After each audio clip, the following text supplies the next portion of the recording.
Hey everybody, since I still have strikes on my channel and I have a strike on my backup channel, I am going to have to either break these down into 3 different segments, or I'm going to have to put it up on my main backup, or one of my other backup channels, Professor Doom 3 or Professor Doom 4.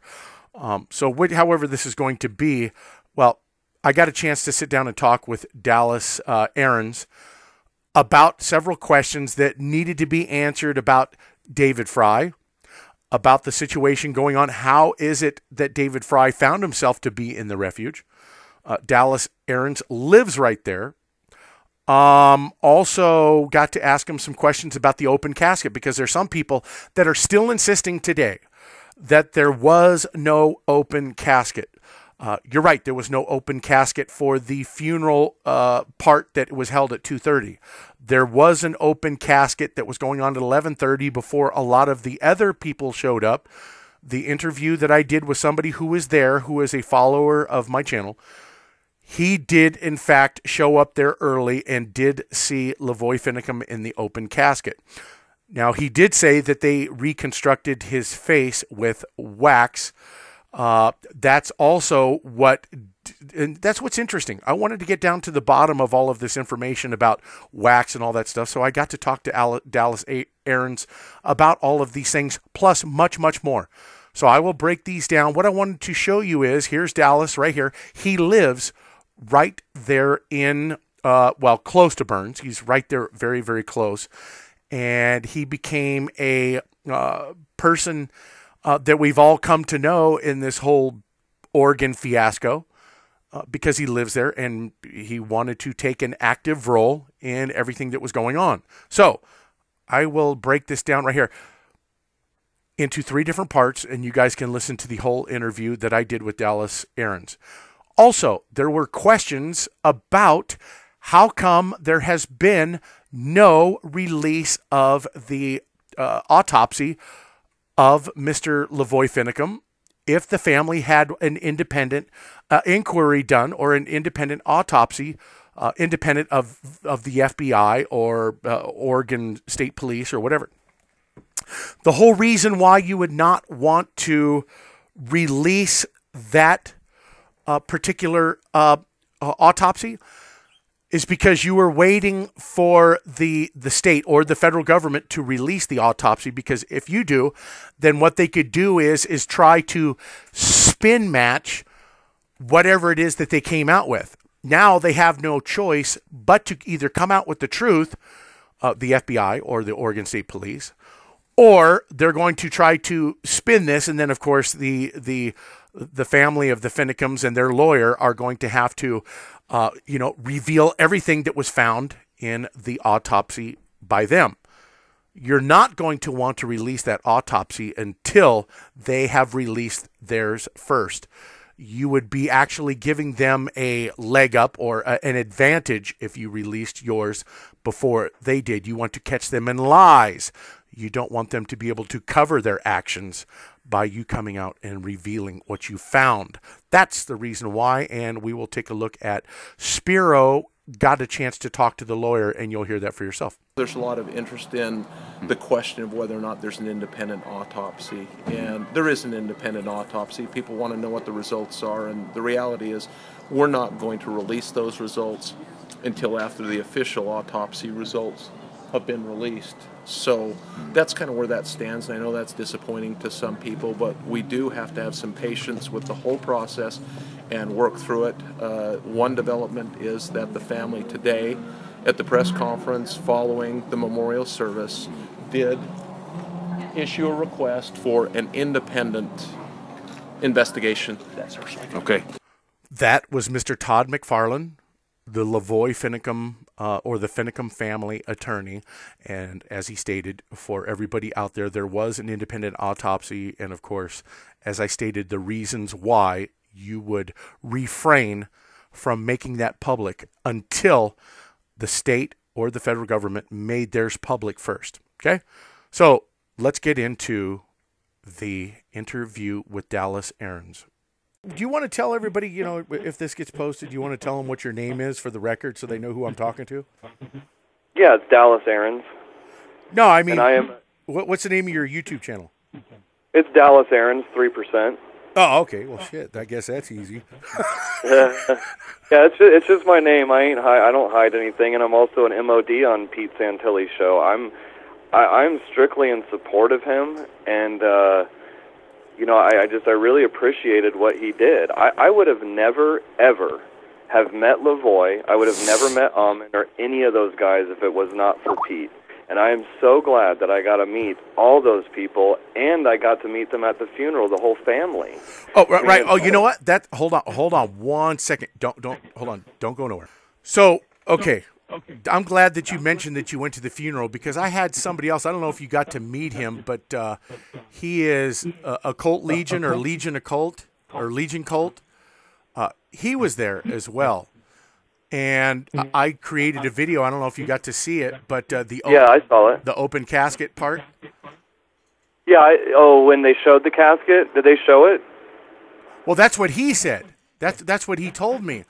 But yes, there was an open casket, but there was a couple of things going on with that, because when we walked in there, at first when I actually walked by it and I saw it, and it was very emotional and hard to even look at just because of the whole situation in there. Everyone was very emotional, and I walked by it really quick, but I did notice that the face was not real. It was a sculpted type face. Now, as far as it being part of the body, that could have been true, that they just, reconstructed his face, because what we had heard is that his face wasn't, you wouldn't have been able to recognize it. So I saw it, but it was just I thought it was fake at first, and then we come to find out later on that someone else was saying that it wasn't fake. And when I walked by it, it looked like it was sculpted. Okay. But it could have been part of his face, and they just fixed it, is what they did. Okay. So that's all we can do is get the truth out. If it's, I know that there are people that are going to say, and rightly so, as they should. I mean, you have to level logical thinking here. We have to do some leveling here. Okay, why would they go through the trouble of sculpting his face just to have an open casket of somebody who's not even his real face? But in the same token, from what I got from the other guy was, the guy who was there at the funeral, because he said that when he first went there wasn't a lot of people there at the very beginning. And then they started. No, there wasn't. Okay. Then they started piling in. But I know. Well, you got to remember 11:30. See, a lot of people were going at 11:30. If you were showing up, and then when they got there at 11:30, they realized that the 11:30 was actually really more for the close family and friends, and then 2:30 is when it was supposed to actually end, and they were supposed to go off in the procession. Right. So it was technically from 11:30 to 2:30, but it actually went on till I believe about 4:15 is when the procession started. Okay. See, because there were people that were like, this guy's full of it, because there was a gang of people there, and that's the whole thing, is that people will say things without even taking logical consideration into, okay, what time was he there? How could it possibly be that everybody was saying it was a closed casket or an open casket when there was other people saying it was a closed casket? Well, no, it was an open casket. It was open. Now, whether or not it was the real body in there, I can't confirm that. But I do know, when I walked by, that his face looked like it was sculpted a little bit. And then, that's all I saw. And you got to remember too. I mean, after I just got done hugging Jeanette and crying on her shoulder, you're just, when you're in the situation there and you're surrounded by the entire family, it's just, you look at everyone inside that room and you just saw sadness on their face. I mean, that's all I was paying attention to, is everyone else in that room, just the emotions. They were flying very high. The Bundys were in there. All of the Finicum daughters were in there.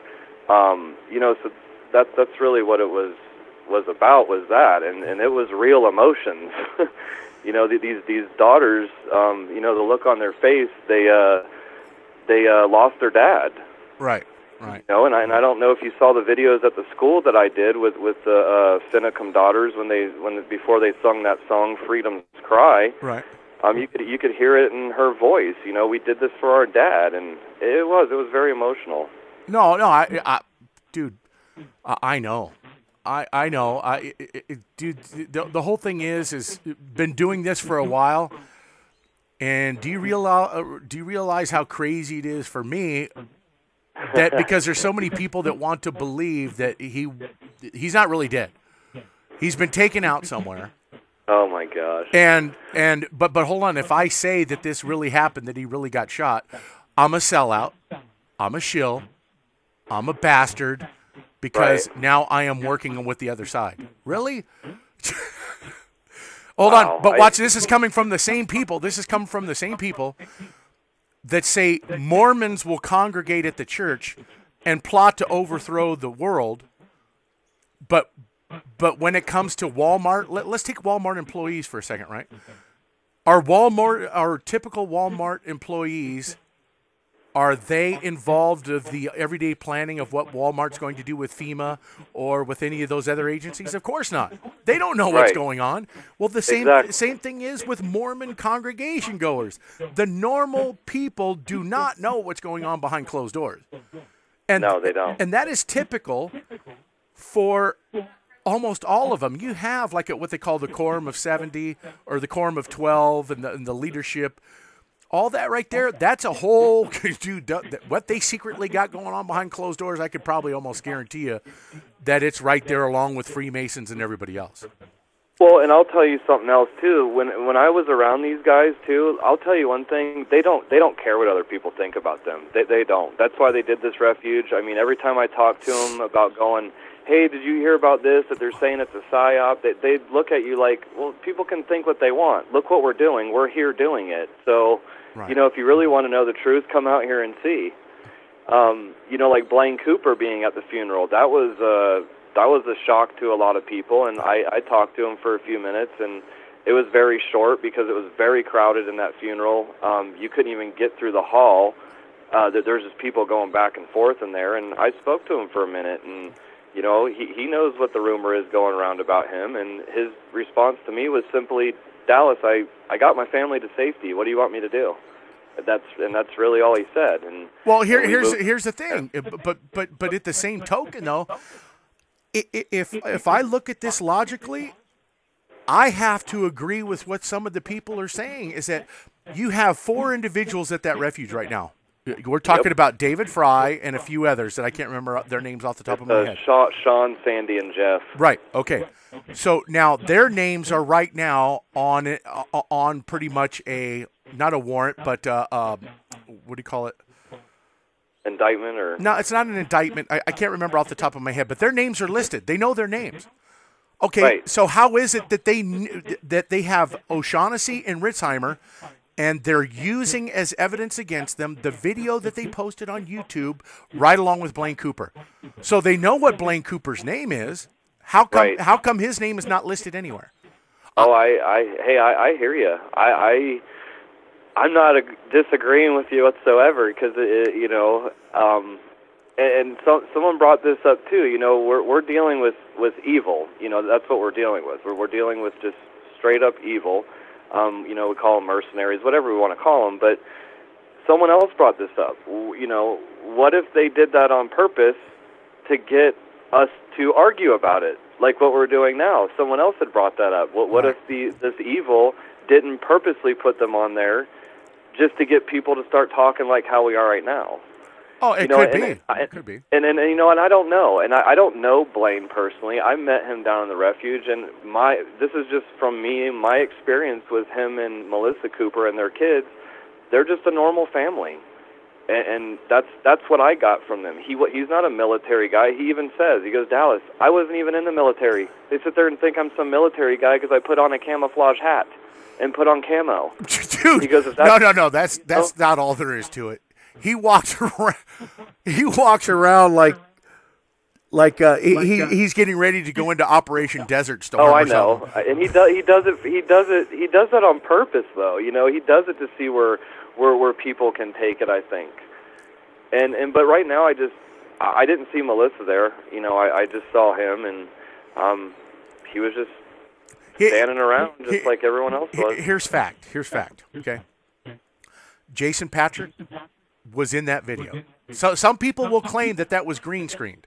See, I don't have all of, I can't say 100% Oh, because. come on, there's no green screen. Well, why would he have to green screen it when we know he was right there in order to begin with? Why would he have the necessary? Okay, yeah, I met Jason Patrick. See, that's the thing. All these guys, they're real people. Right. You know, I shook their hands. I know they're real people. But the fact is guess what? They're all sitting in jail right now. All of the stuff that was talked about Ritzheimer being an agent, okay, is he? Well, all I can go off is facts. Facts is he's sitting in jail right now. Fact. Jason. Now O'Shaughnessy's not. I know. Okay. Yeah, O'Shaughnessy got out. Right. But why did he get out, though? Why is he able to get out? Do we know? Well, I think he was part of the Oath Keepers, apparently, from what I heard because, see, he was up at the campgrounds with the Oath Keepers.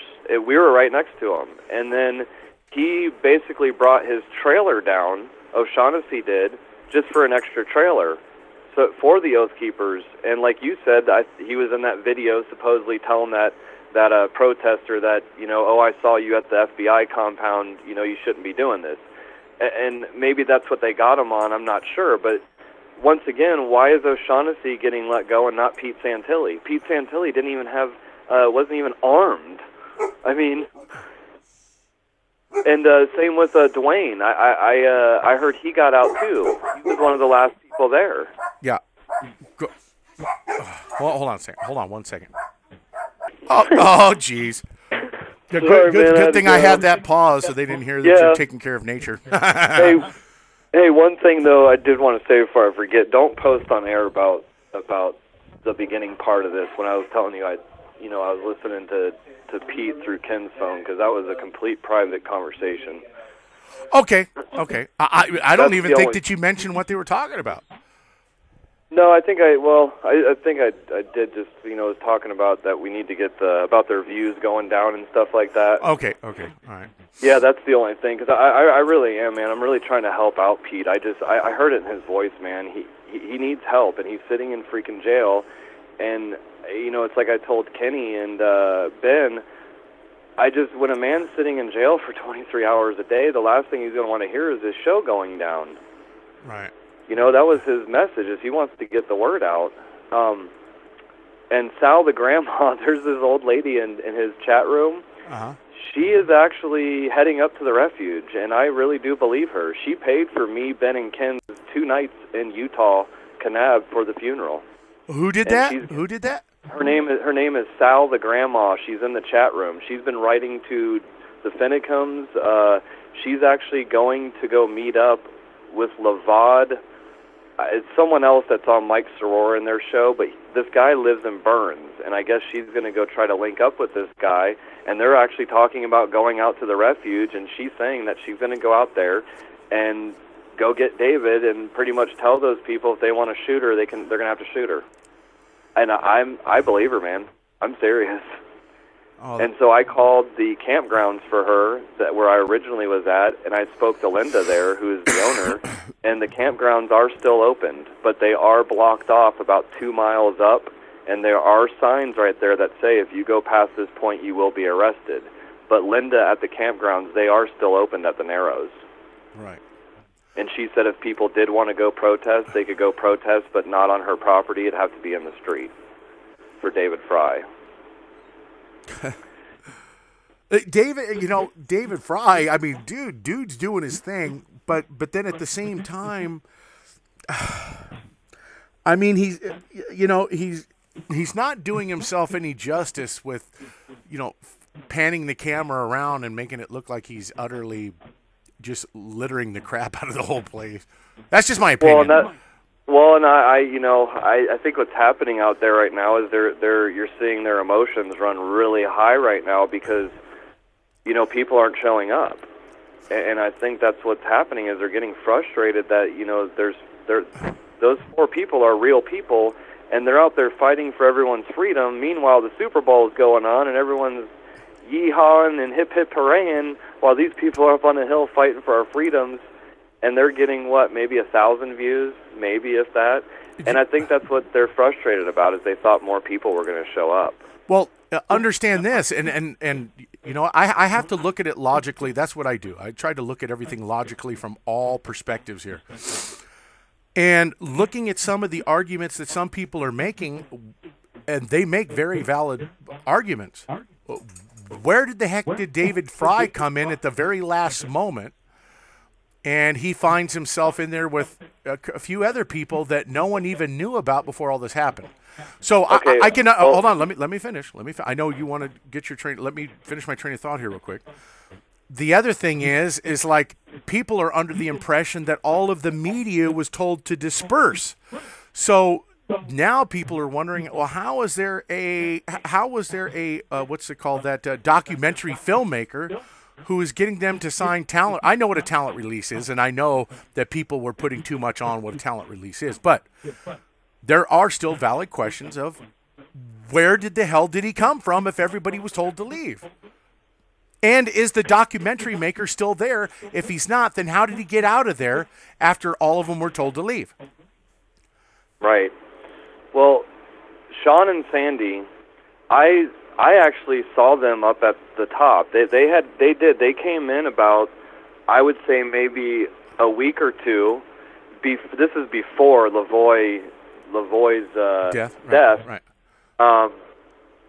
And I met them up by where they had the fire and everything, at the entrance where it was blocked off, right where media was allowed to go.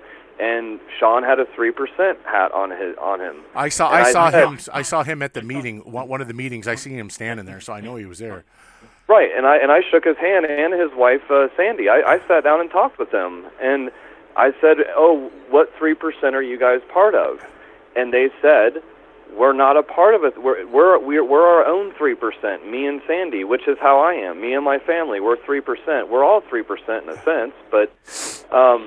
I met them, and once again, those were real people. We had conversations about what was going on, and David Fry and those guys, they were out on a post, I believe, way out. See, what people don't understand is from Burns to the refuge, it's about 50 miles. Well, this is out in the middle of nowhere. No, I knew this. I thought it was. I thought it was more like 35 to 40 miles. But hey, who's splitting hairs here? Oh, it's pretty far out, because you still got to get to the campgrounds. Once you're at the campground, you still got a few miles to even go past that. Right. So there's nothing out there, and what this is what I heard had happened, was that they were out on a post, and they were heading back in, and everyone was gone.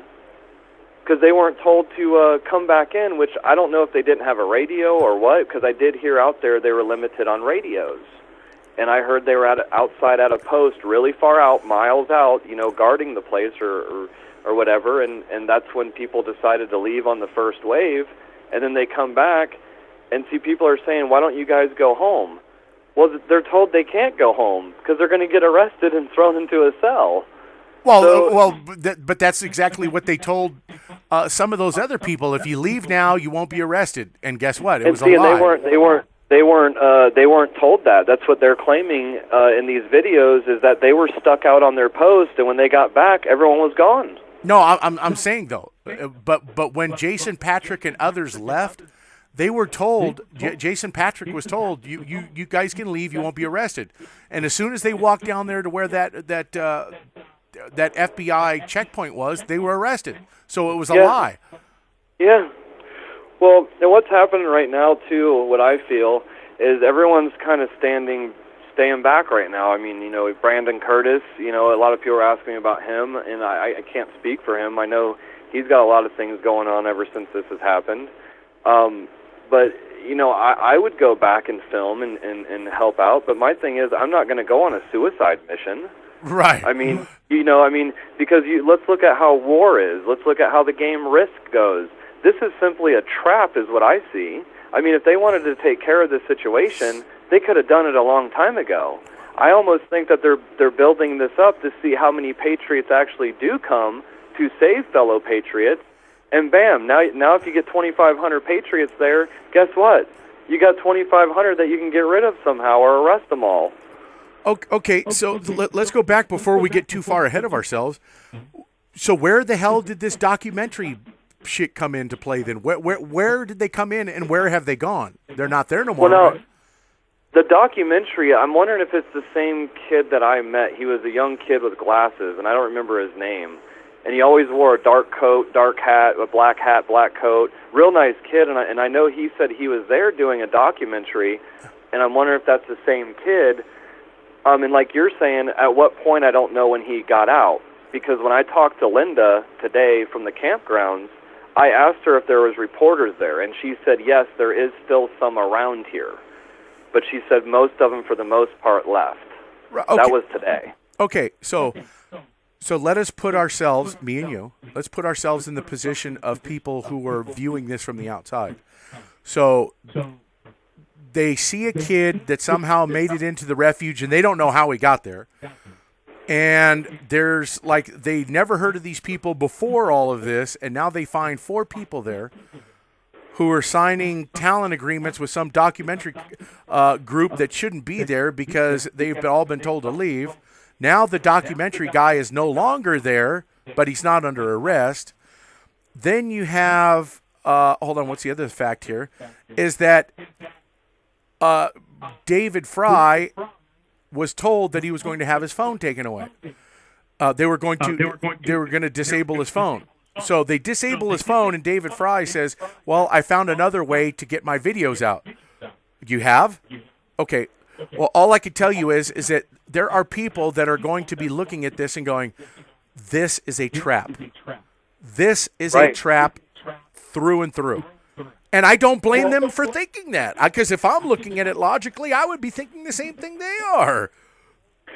And that's what I was telling people, is I'll go if hundreds of people go. And like you said, that's what's happening here is people are so nervous to go because they don't know what to believe at this point. All that I can say is I met, David Fry down there. I know he's a real kid. I know Sandy, Sean, and Jeff are real people. But I do have to agree with you what you're saying from on the outside looking in.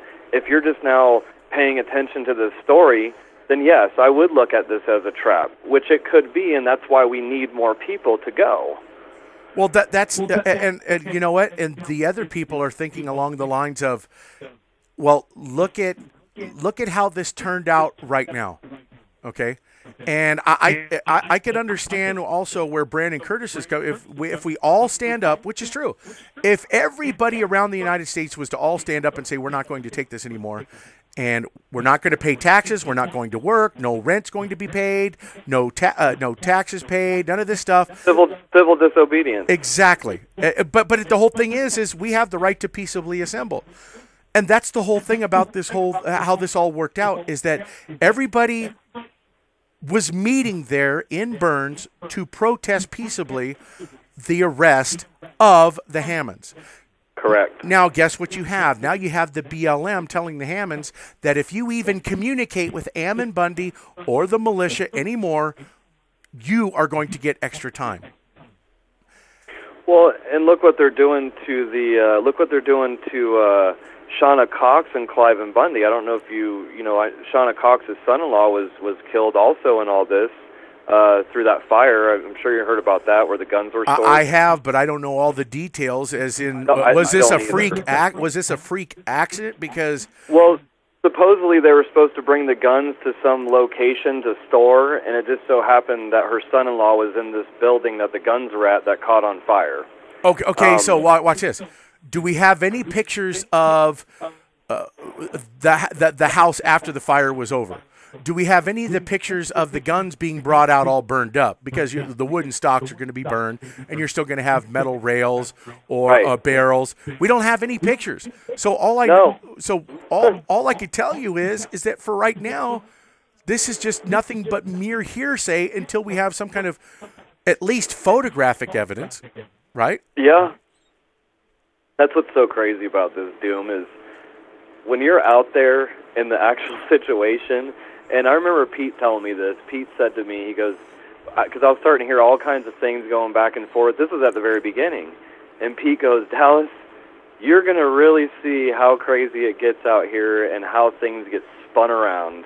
And I'm seeing it right now. Another good question is Shauna Cox kept saying in her testimony that she was filming during that whole incident when Lavoy was getting shot at, when they were getting shot at. Right. Why aren't they showing her video footage? You know what I mean? Oh, you know why that is. Oh, I know, exactly. But, some people, they want to sit here and keep going after people to call them FBI. Okay, well, they can't even look at this real situation that it was set up. And I'm not going to get it all into Lavoy's death. I saw the video, and I've made up my mind of what it was. And I just want to move on and carry his legacy on. This is a clear message of what's going on in this country, especially with this Uranium One. And that's what I keep telling people.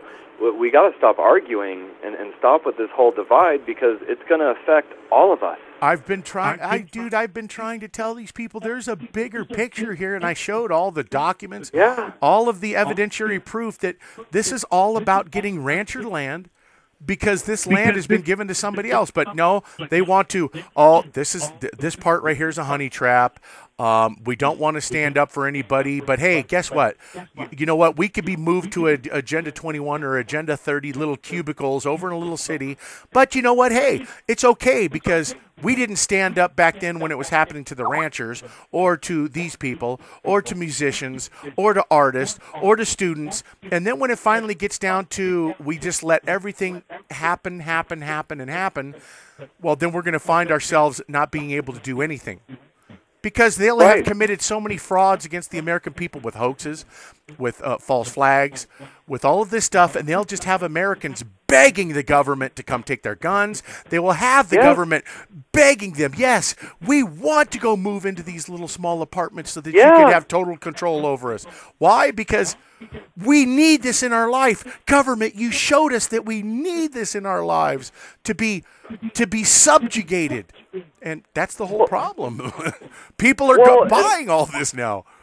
Well, and that's another thing. Look at the vaccines. I mean, good gosh, you go over by Walgreens and Walmart, they got signs outside that say, come and get your flu shots. Like me and my dad said, why don't they just start with the chipping? People will come get it. Put on there, we will chip you for free right here. People will line up out the door to get chipped. Yeah. And that's a message I got from Lavoy and Almond, like what you were just talking about, is the same thing that they were talking about. We don't need help.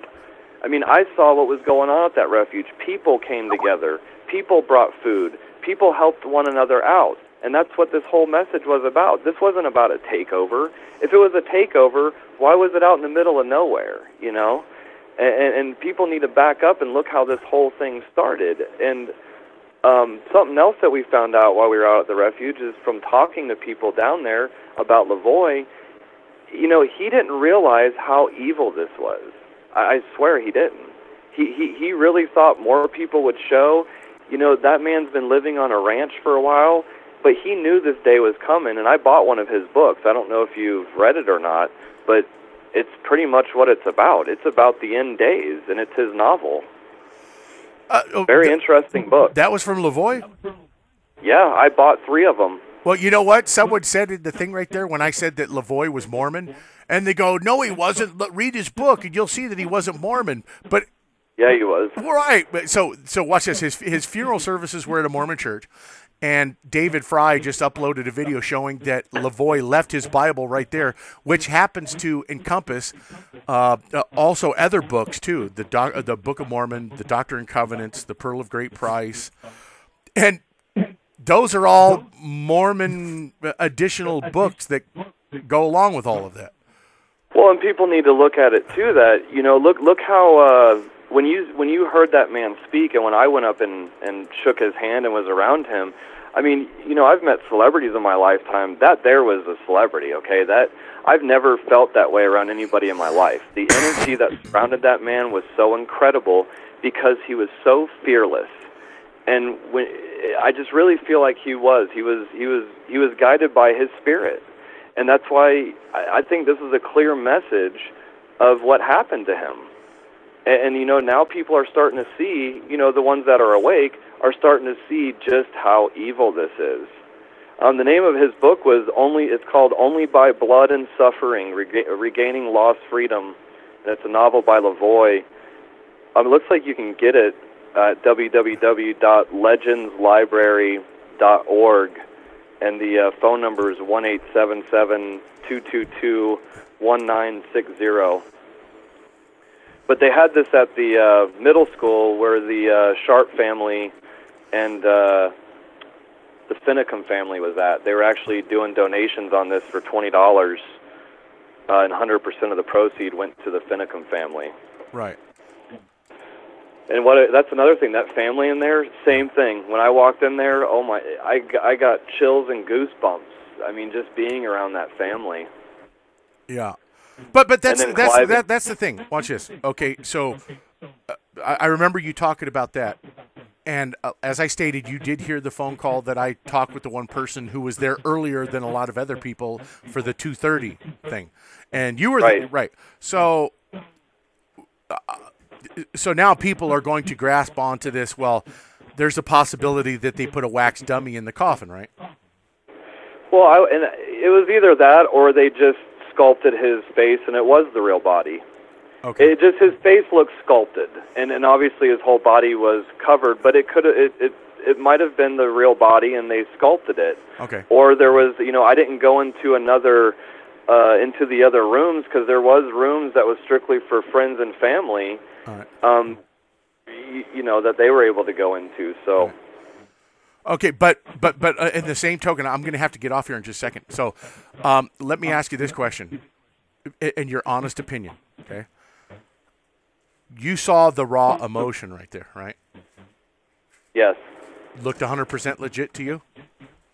Oh, absolutely. I was crying. Okay. All right. That's because that's all I take.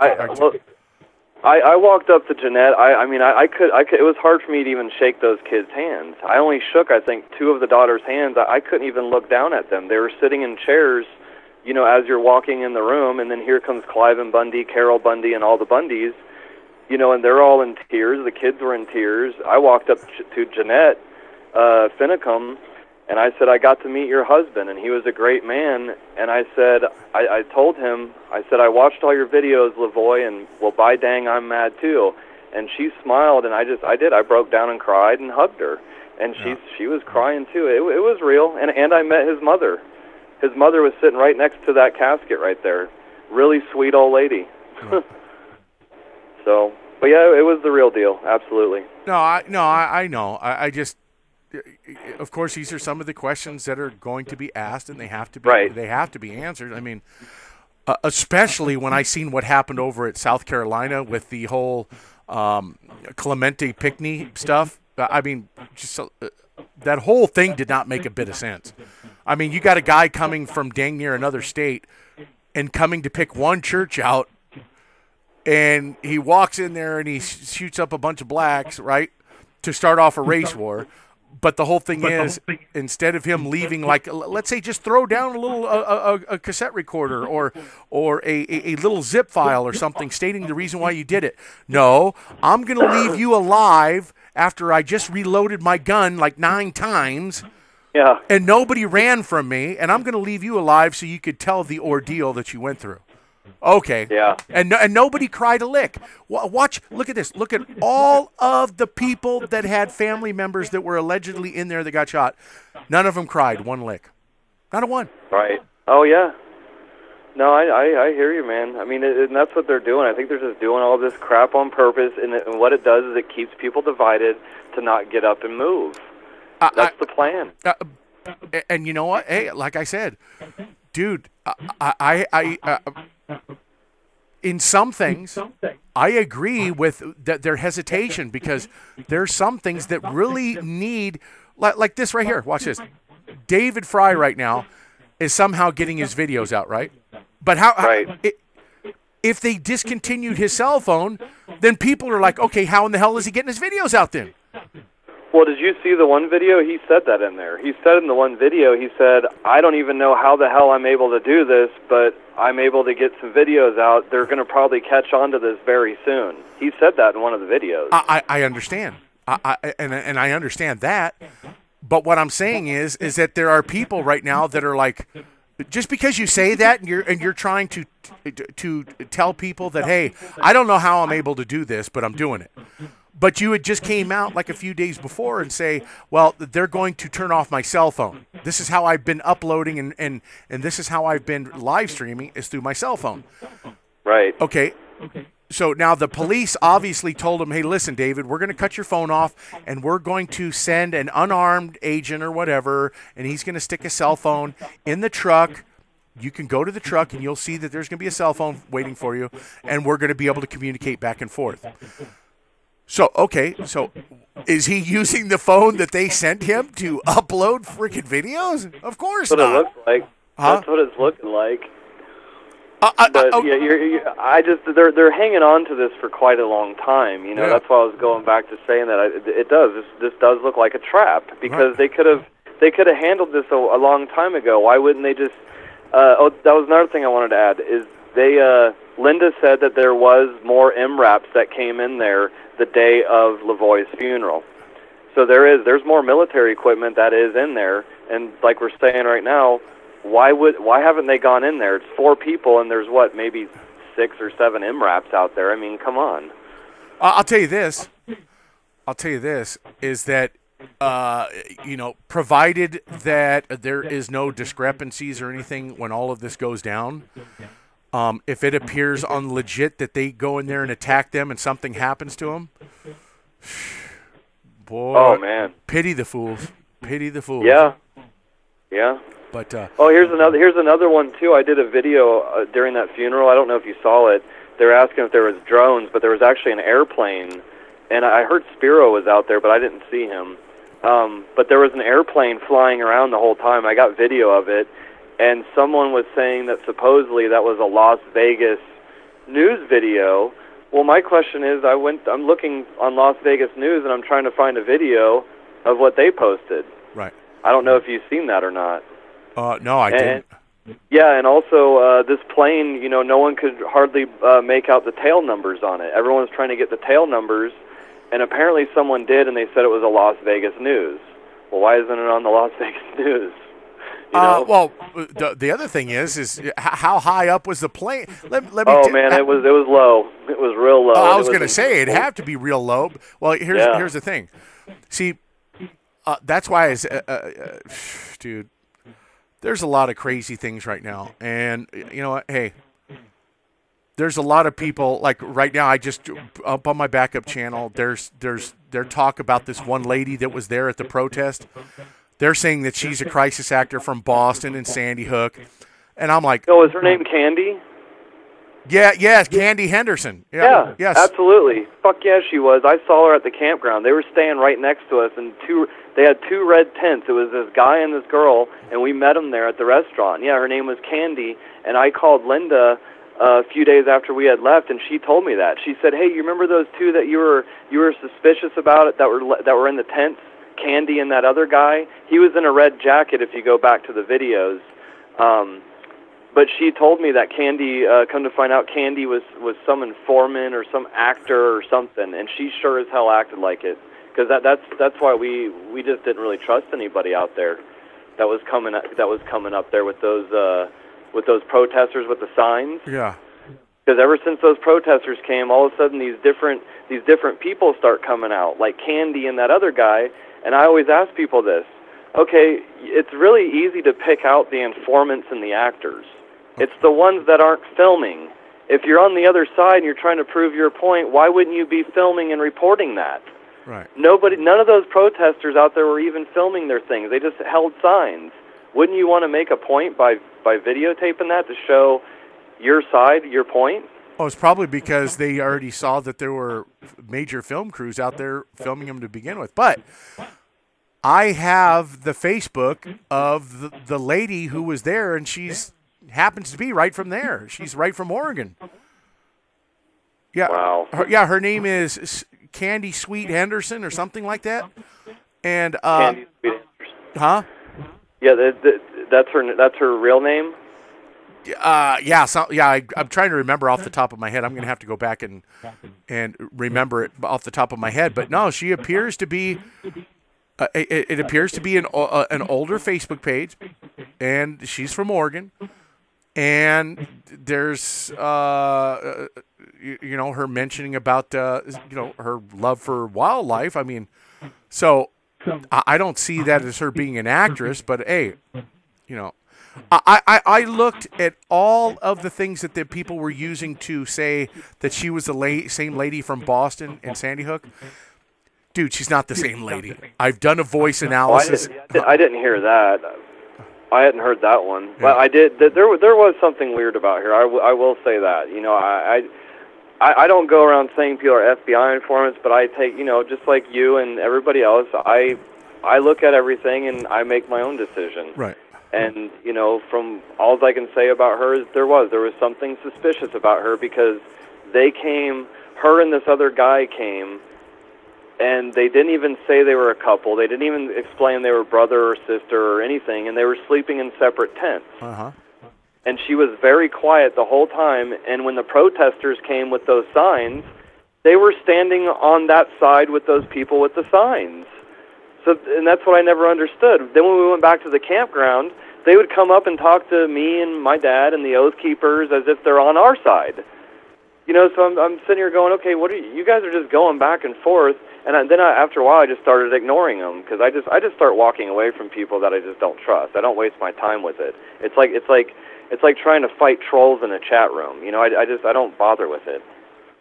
All right. But hey, man, I do got a lot of stuff to get done. Hey, do that. I'll clip that one part out that you're talking about, and stay tuned because if you haven't got my backup channel, I'm gonna show you the voice analysis of the lady that they claim is the same person. I've already did a video. It's Professor Doom 2. Oh, okay. So that is you. Yeah. Okay, I just wanted to make sure I didn't click on it because I know there's some people just making up like Dabu 77, Dabu 77777, and that guy. That's a whole other story too. I think he sent me a message in one of my box under a proud atheist, and he put some address down saying it was Dabu because Ben Time Traveler's been talking a lot of shit about him, and I was with Ben and Kenny. And I don't know if it's him or not, and I really don't care. I deleted his crap. I don't trust the guy, and that's just my opinion. Yeah.